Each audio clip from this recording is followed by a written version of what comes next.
Let's talk some sports, baby. Taken by Iguodala. Iguodala to Curry. Back to Iguodala. Up for the layup. Oh, blocked by Jones.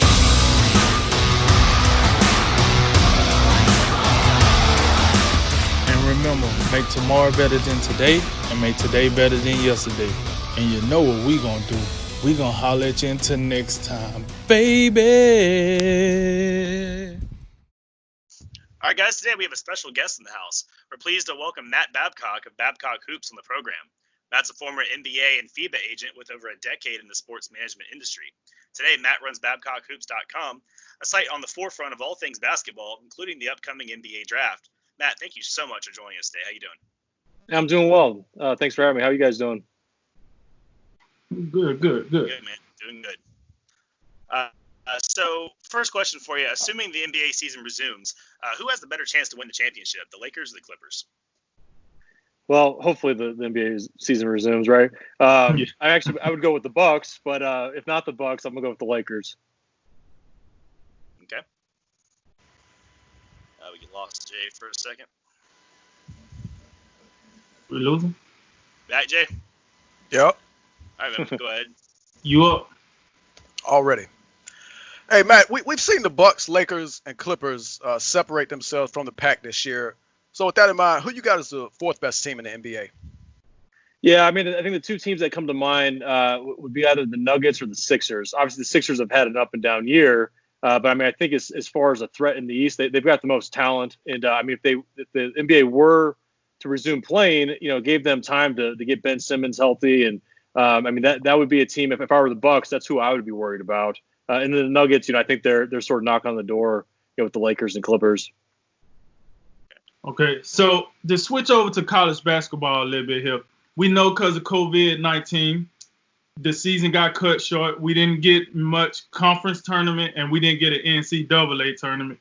So without those two events, who do you perceive being the top pick of the 2020 NBA draft?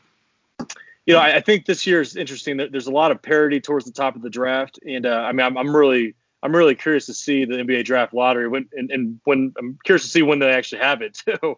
But I think this year's draft order is really going to potentially shake things up quite a bit. But the three guys that I have sort of pegged are all a little different. But James Wiseman, Anthony Edwards, and Obi Toppin, those consistently seem to be my top tier guys. Okay. Well, on that note, since you've laid out our top three, do you have two more players that you'd give us that would round out your top five? Yeah, I'll give you more than three. But the first group would be those guys, and then not necessarily in this order, but I think LaMelo Ball's in there, Onyeka Okongwu, Denny Abdia, who am I missing? And Killian Hayes. I think that would be sort of my first group of guys, and after that, I think it kind of tears off a little bit. Okay, so LaMelo Ball, the guy I want to bring up. In this draft, LaMelo is easily, I would say, probably the most polarizing name of the draft. So with that said, no college, no G League. He played overseas. Where do you see him getting drafted? I know you got him somewhere at the top, and why do you see him getting drafted somewhere in the top? I mean, I think he's the best point guard in the draft, and so, I mean, there's certain teams that I don't think will mess with him just because he doesn't fit what they currently have as far as assets and their depth chart and whatnot. And, but I mean, I think teams like Detroit or Chicago, I mean, if they end up even in the top three, I think he'll be on the board, as a guy that they're heavily look at and can step in and be their starting point guard right away. And as far as breaking down his game, he's got legitimate size. I mean, I think they're trying to say he's 6'7". He's probably 6'6"-ish, but good size nonetheless, and really just has a knack to make plays. He's got the ball on a string, and just sort of a knack to make plays, for himself and his teammates. The negatives on him, I think, are physically he's not overly athletic. I think he depends on his coordination, skill, and size more he does his burst. And then, taking that on the defensive end, I think there's going to be some concerns there too. He's sort of slight in his build and not overly athletic. He might get abused a little bit defensively early on in his career, but a good player that I'm excited about. Yeah, we'll see how that turns out. Whichever team takes him, they're going to have to deal with a little side of LeVar, so we'll see. We typically don't have much insight on international prospects from our purview. So with that in mind, who you got as the best international prospect and why? Well, I think there's two guys that are sort of at the top there. Is Deni Avdija from Israel. He's like a 6'9", point forward. Kind of in the Ben Simmons mold as far as a big guy that can handle the ball, make plays for others. I don't see him playing point guard. Like Ben's been playing with Philly, but he does some of the similar stuff. Really good to the hole.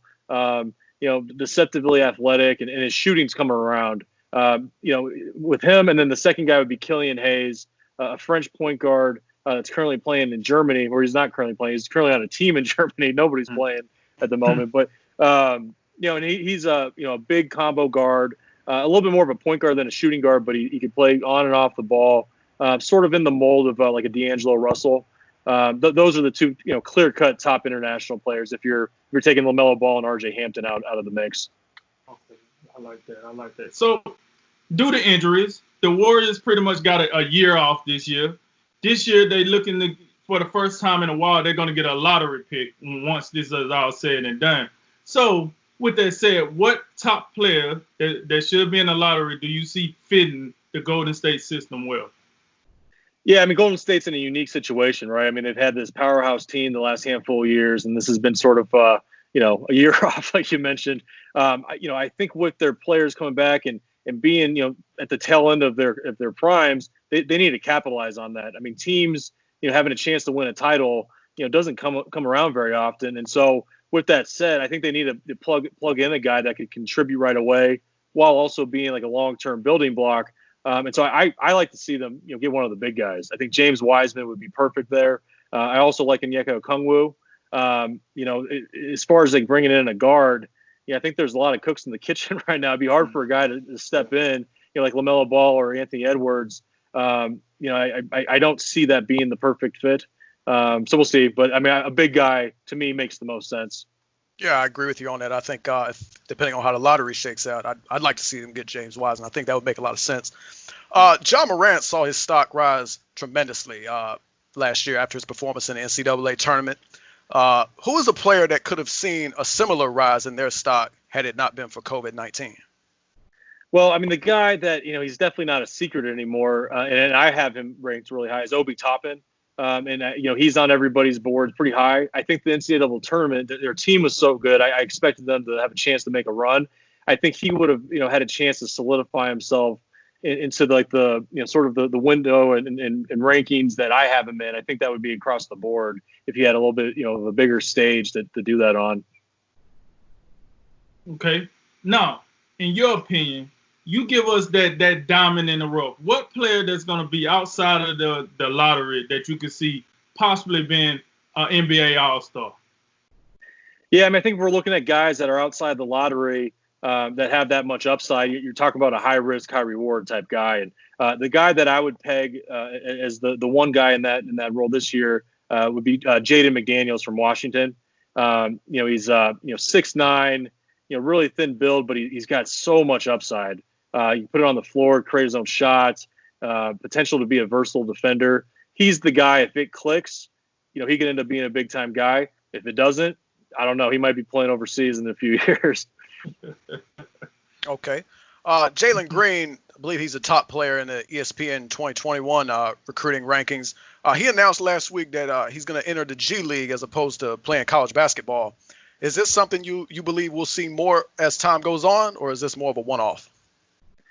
Yeah, no, I mean, I think the plan is, get 2 to 4 guys in there and see how it goes and build off of that. I mean, there's been whispers that, the long-term plan is to create their own division of having some, outlets for younger guys. I actually just got off the phone with Rod Strickland, who's a big part of all this. And they're getting after it pretty good. And I'm expecting this to be a trend that carries. And, it seems to be, the dialogue and the narrative changes each day. I mean, the NCAA, kind of came back and said they're looking at, open up endorsements. I think Australia is probably freaking out right now. Their whole plan is kind of getting shot down at the moment. Mm-hmm. But we'll see how it sort of progresses. But it seems like it's, it's definitely, creating a strong, aggressive market, with different outlets, creating some spots for high school players. Okay, and so to piggyback off that a little bit, how long do you see us running the current system of 1 year out of high school until we decide to go back to straight out of high school for the NBA players? I don't know. I mean, I think that conversation is changing quite a bit. Obviously, right now, with there being so much uncertainty with COVID and all that, I think the NBA is sort of looking at a lot of different options of changing things up. And if you would have asked me this 6 months ago, I had heard, among NBA circles that, at one point it was, sort of considered to be a for sure thing that they were going to, waive the age limit and all that. The last I had heard was that NBA owners were backing off that a little bit because the union, need to make some concessions in order for them to do that. And so we'll see. I don't have a clear-cut answer for you, but I think there's a lot of uncertainty really with everything. All right, Matt, last one for you. We have ESPN dropped the first 2 episodes of The Last Dance on Sunday. What did you think of the whole documentary so far? Oh, I loved it. I mean, if you're a basketball fan, how do you not love that? And I actually I saw that team play live. I think twice that year. It was my dad's first year working with the Milwaukee Bucks, and I saw them when they played in Milwaukee, and we drove down to Chicago and got to see MJ and Pippen and Rodman do their thing, and it was awesome. I mean, those guys were. I mean, Jordan specifically was probably about as influential on me than anybody or anything in my life. That's awesome, man. All right, Matt. Well, once again, we appreciate you coming on the show today. Check out Matt at BabcockHoops.com, at Babcock11 on Twitter, or under his name on Facebook. And be sure to follow his excellent basketball coverage through the draft and beyond. Once again, man, appreciate you coming on. Thanks. Hey, thanks, guys. Have a good weekend. You too, man.